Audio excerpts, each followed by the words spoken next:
So here's the next question. I love the video on declarations. Actually, I'm loving all the videos. Thank you. Well, thank you. I appreciate all the good words from everyone. And I appreciate this one as well.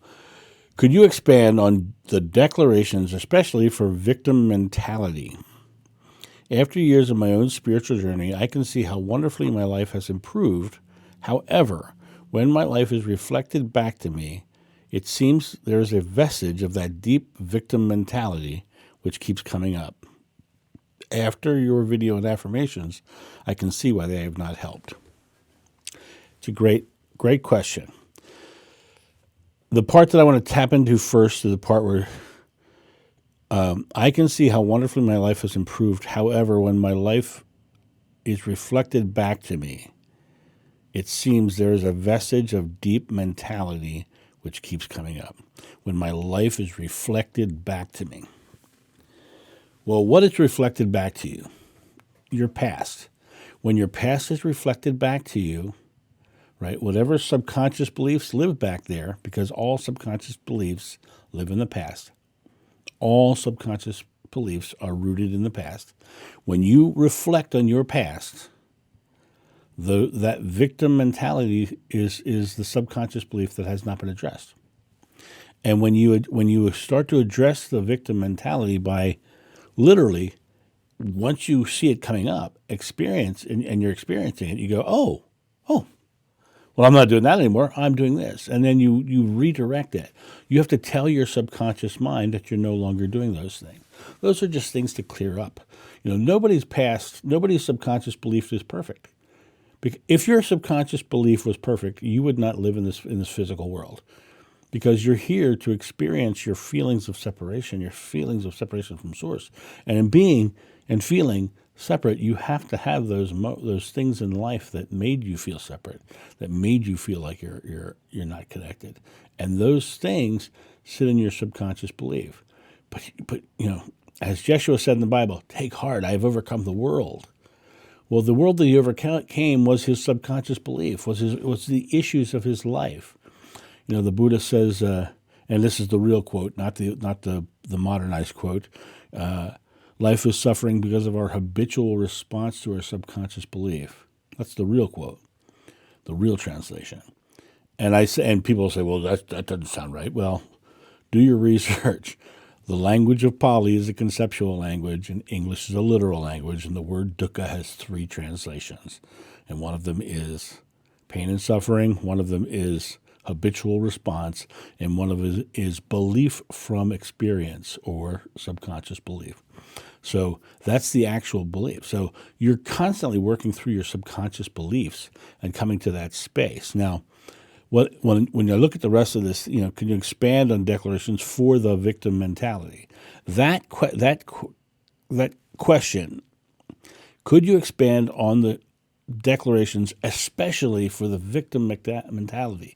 Let me read that again. I'm going to read it with the emphasis I put on it just then again. Could you expand on the declarations, especially for the victim mentality?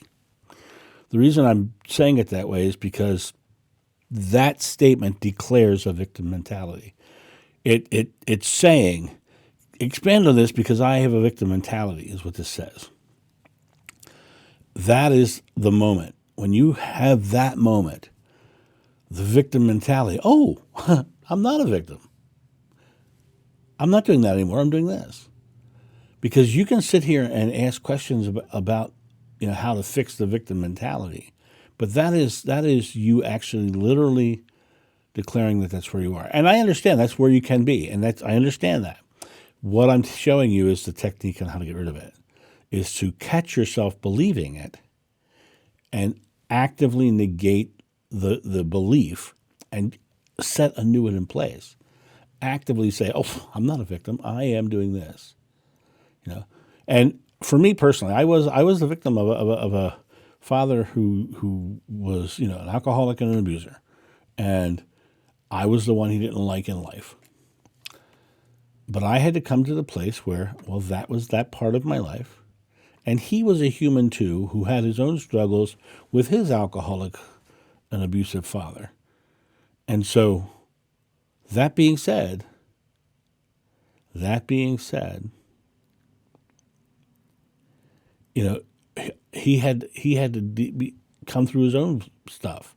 I was just the effect of his stuff, right? The things that were happening to me were just the effect of his stuff. But I can carry forward, not carrying his stuff forward. I can do the most loving thing for him by not carrying his cycle forward. It is a loving and caring thing to do and release that. You don't have to like what they did. You don't have to like the person, but you can love the world and love them enough to say, okay, you're done doing that. I am not carrying that forward for you. I am dropping the what's the I forget what the thing is when you're doing a relay race. You hand off the baton. I'm dropping the baton, and I am going forward on a different track, on a different path, on a different direction. I am joyfully creating a life without being any sort of victim. In fact, I wouldn't even mention victims. In my own belief system, my own reframe, I would say, well, I'm not doing that anymore. I am living a joyful life of empowerment. Amen.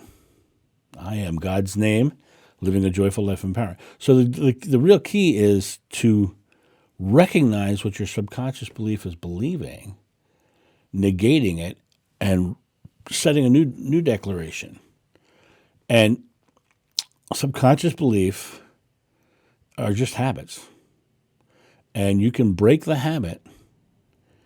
And, of course, science says habits are broken anywhere between 21 and 60 days. So you have to continually catch yourself in what you're saying and believing and reframing it to even create the habit of thinking differently.